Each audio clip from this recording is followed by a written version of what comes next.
on Coleman. Count on Coleman. If your world is looking strange, you can count on Coleman for change. Hi, Baton Rouge, District 10. Welcome to the Coleman Podcast, where we do our level best to educate the people. We want you to know what's going on. I know you all know that song. And so today, I am grateful to have with me someone who I know is not a stranger to the majority of you out there, because she has been instrumental in making some real stuff happen in folk lives. And that's Miss KiEtha Cage. Yes, that is the East Baton Rouge Food Bank. Ms. KiEtha Gage is the Senior Agency Relation and Program Manager. That's a mouthful, for the food bank. And so just so grateful that you have taken out time from your busy schedule and all that you do, the juggling, all of that, in addition to momming and all of that good stuff. And so just grateful. Tell the listening audience a little something about yourself, your connection here in Baton Rouge, and the mission for the food bank. Great. Thank you so much, Councilwoman, for inviting me. I'm delighted to be here this evening to talk about one of my favorite passions in life, which is working for the Greater Baton Rouge Food Bank. I've been with the food bank for 12 years. We just celebrated our 40th anniversary last year. The food bank, we cover about 11 parishes of service. We have partners all over these 11 parishes that help us with our mission. So our mission is to feed the hungry in Baton Rouge and surrounding parishes through stewardship and customer service. So we work with the most amazing people with a heart of service, people that are interested in giving back to their communities and donating of their time and their effort in order to serve the public. You all heard all of those key points. Serving, and the mission is simple: feeding the people. And so you have been around 12 years. Talk to me about some of the challenges maybe that, and some rewards that you have witnessed in your 12 years. Yes, ma'am. So I love to share my own story about how I came to the Greater Baton Rouge Food Bank. I was laid off of a job that I worked for 8 years. And it took a while for me to find another job. So, of course, my last check came and went. At the time, my daughter at the time, she was still in middle school. And as a parent, that concern and the stress of not knowing where your next meal is going to come from, not knowing how you're going to feed your child, it only adds to the stress of not having employment. And so it was a time in my life where I'm not originally from Baton Rouge. I am originally from Nevada. So at that time, I was not familiar with all of the resources available, and someone gave me some information for the Greater Baton Rouge Food Bank. When I called, I ended up working with an amazing lady who helped put together a food box for my daughter and I, and the food was enough to sustain us for a couple of weeks. And it was such a blessing, and it was such a relief, like, off of my shoulders to be able to receive that food, and then I could focus on job hunting again. So later, about a week later, after receiving this assistance, there was an opening at the food bank. I applied, and the grace of God, I was awarded a position at the food bank. Back then, I was doing SNAP Outreach. SNAP Outreach was set up to assist people with their food stamp applications, and so I was blessed to do that for 3 years. And while I was doing that work for 3 years, that's when I really, truly understood how many people were food insecure. Food insecurity, it looks like I do have some money to buy food, but I don't know how much food I'm going to be able to buy. That was 12 years ago. Now, what food insecurity truly looks like, our friends at United Way came up with something, or at least they posted some data about something called ALICE. Yes. ALICE is asset limited I'm so sorry, y'all. I'm nervous. It's all right. You don't have to be. Alice- Everybody out there know about Alice. Okay. The working poor there. Yes, ma'am. Yes, Yes, that's ma'am. what it is. So basically, we're finding that in the past were only people that maybe were not able to get back in the workforce, or maybe they had a disability, or senior citizens were coming to food pantries. Now we're seeing the working class, they're needing to come to pantries. It's the cost of living, it's the economy, it's I need to keep my lights on, I need to keep my water on, I need to pay my rent or my mortgage. So what do I have left over for food? And so that's really what we're seeing. At the food bank, each year we notice an incline in the number of clients that we serve. We do our best, our utmost best, to serve anyone that comes to one of our partners. And then I like to also explain our location at on Choctaw, which is the warehouse. It houses all of the resources that we have for food. So we bring in donations, we bring in funding, we get retail donations, and we also utilize a government program called TFAP. So we house all of this product, pallets and pallets of food, and what we do is our transportation team will go and deliver it out to all of our partner agencies. I'm really excited that we were just able to set up a pantry here at Dr. Leo Butler. That's correct. And that's an amazing feat that we were able to provide assistance in this community with the food pantry. We also, you guys are gracious enough to host one of the senior sites that we have with the CSFP program that we run. So we're doing different things at the food bank to try to meet the need and make an impact in the community.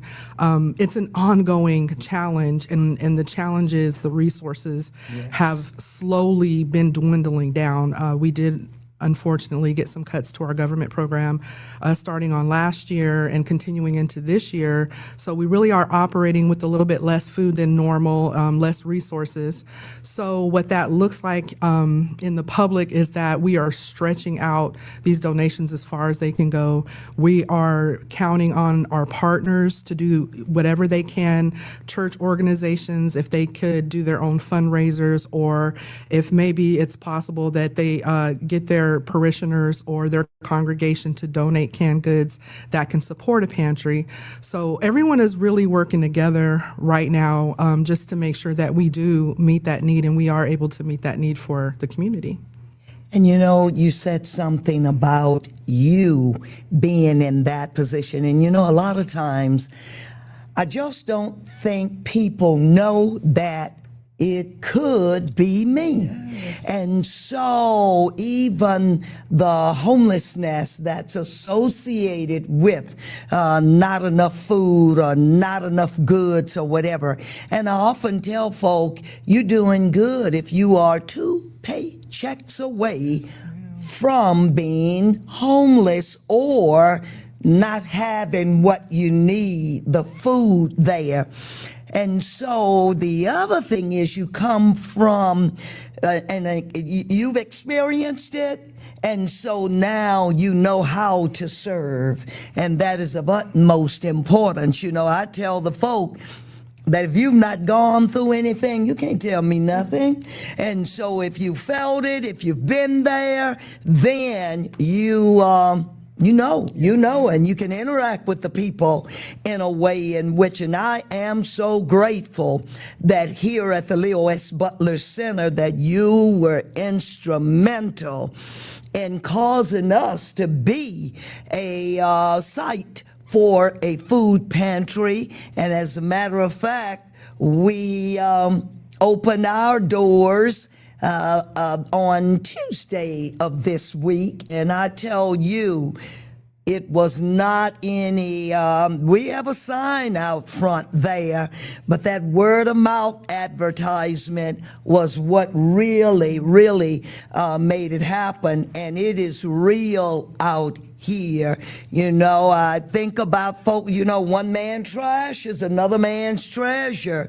And so many may think that, you know, a box of food is nothing for them, but it is real. And that's the reason why I tell folk it is important that you all teach your children about how important it is to appreciate that which you have, what you're wearing, what you're eating, what you got. Don't take anything for granted, and just know that it is a blessing when you are able to sit at the table, when you're able to go to the store. But parents, I'm going to say to you, tell them no sometimes so that they can truly appreciate the times when they get their yeses.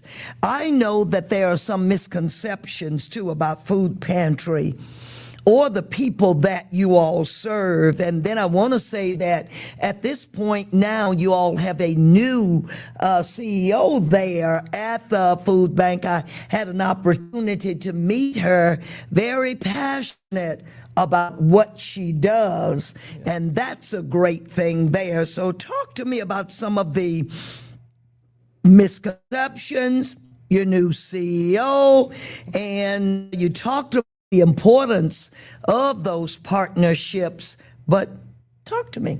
Yes, so we are extremely excited to have our new CEO, Elizabeth Pfeiffer, with us at the food bank. We're currently looking at what the food bank is needing right now to sustain in the future. So there's a lot of data that we're collecting right now. Partner agencies have been instrumental in helping us gather neighbor information. We call our clients our neighbors. Yes. So they're gathering information on our neighbors to see what the need is. Are there health concerns where we can kind of pivot our purchasing power toward maybe it's low sodium food, maybe it's low sugar food. So gathering data right now so that we can be strategic about how we actually provide these services. Again, there's a huge challenge right now because resources are stretched thin. So we have to be good stewards of every dollar that comes into the food bank, and we also have to be strategic about how we provide our services. The misconception that I've noticed through the years, basically sometimes people think, well, they don't really need it. I'm going to give you a prime example. You might be at a food pantry and you see the line of cars and someone is driving a nice car. Well, the misconception is, well, why are they in a food line? They don't need any food. Look at what they're having. Yes. But you never know what a person is going through. We did already talk about it could be a matter of losing a job, but I think many people don't understand that it could be as simple as being diagnosed with an illness suddenly, where you were fine, you were taking care of yourself, you had a good job, and suddenly you find yourself diagnosed with this illness that keeps you from working. And so now you find yourself in need for food. It could be as simple as an injury. You were doing fine. Everything was going your way and you got injured. And so now you find yourself in a food line. So the main thing that our partners are really great at, our food bank is really great at, is that we don't judge, we don't make any assumptions. If you come to get assistance, it is our duty and our job to assist you. We try our best to make sure that we distribute equitably. Each pantry is reporting how many neighbors they're serving, and we're doing our best to provide the pounds necessary to serve that client base. We're also very blessed to have some amazing donors. We have corporate donors, we have individual donors, people that donate to our food bank on a regular basis. It's those donors that make such an impact on the work that we do. We couldn't do what we do without these donors because, of course, we're purchasing food, and the cost of food, it goes up for us just like everyone else when we're purchasing food. That's right. So without the donors doing what they do for us and supporting us in the manner that they do, we wouldn't make such an impact. And also, I don't think a lot of people realize how small our staff is. We don't have a huge staff, but that just speaks to the volunteer base that we have. We have the most amazing people that come and dedicate all of their time to helping us pack boxes, helping us sort food. And so daily we have a volunteer base that people sign up and they come. Companies, they sign up their teams, they come and help us. We also have what we love to call our red shirts. This is a group of folks that come on a regular basis and volunteer. We just celebrated one of our volunteers who did about 5,000 volunteer hours. So we have a huge volunteer base there, and that really is how we're able to get the work done. And that's at the warehouse, and then not to mention all of our partner agencies that are also volunteers, many of whom are retirees. They support their pantries. They come, and it's a job. I mean, we require some things if you're a pantry because we are adhering to compliance from our USDA TFAP program and our Feeding America compliance pieces. So, but our partners have always been on board with whatever changes we needed to make, any way that we need to pivot in services because they have a heart for this. They really, truly care about the people that they're serving. So that's one things that I am so appreciative of is I think that's why I've been at the food bank as long as I have, because I get to work with such amazing people day to day. And so it keeps me going. It keeps me passionate about what I do. And I just love what we were able to do there. Can't you tell? Can't you tell, listening audience? And you talk about the volunteers, which is the heart of an organization. And so talk about the process for becoming a pantry, and also what are the requirements of those who want to be a pantry there. I know I was amazed when they first came here to the Leo S. Butler Center with us, and they laid out the rules and the regs. And I tell folk all the time, the rules are already made, and so we just need to know what the rules are in order that we can just follow those rules, because we definitely want to be good stewards here in serving the people. And I can tell you one other thing is, when you put those boxes in these people's hands, and when they can tell you that they are so grateful and thank you, and then they throw in a God bless you, and I grab that, y'all, and then hold on to that, and in order that we can just continue to be on the serving side and not the receiving side. That's the good part there for me.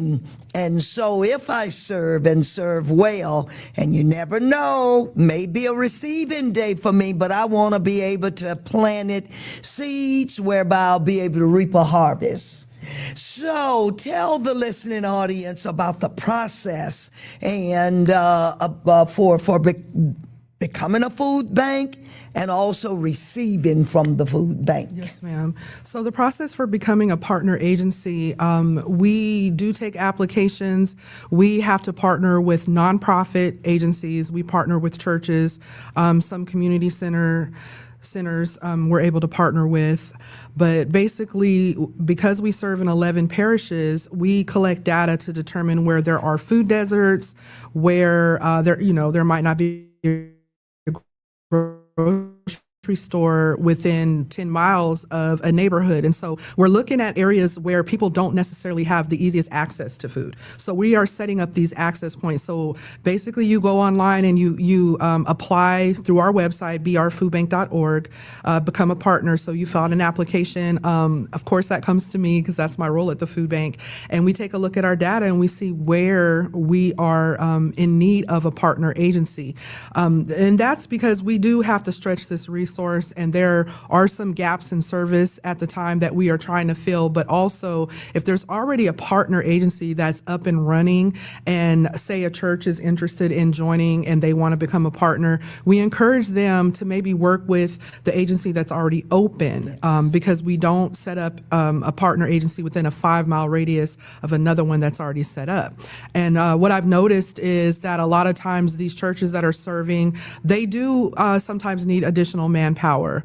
So a collaboration between churches or organizations is always best. You can really make more of an impact, and you have a broader reach when you collaborate with other organizations. So once you fill out an application and we determine that we can set up a pantry in a particular area, we start our training process where we are governed by Feeding America compliance and we're governed by USDA compliance. So my team, I have an awesome team at the food bank. We just love what we do. So we'll come out and help train on the paperwork processes that we have to accommodate the USDA programming and the Feeding America.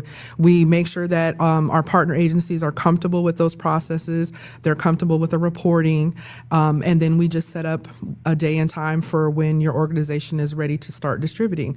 We also help with the communication piece. We would post that on our socials to make sure that people know that we've just opened a new pantry, create flyers and graphics so that agencies can put the word out themselves. And the big signs. And the big signs. the big signs. Sign, Yes. Big branded signs to let you know there is a pantry on site. So right now, like I said, we are collecting data. We are looking at different access points. I'm proud of the ones that we have. We have access points at schools, colleges, like I said, BREC centers, community colleges, community centers. So we're basically trying to make sure that people have access to food.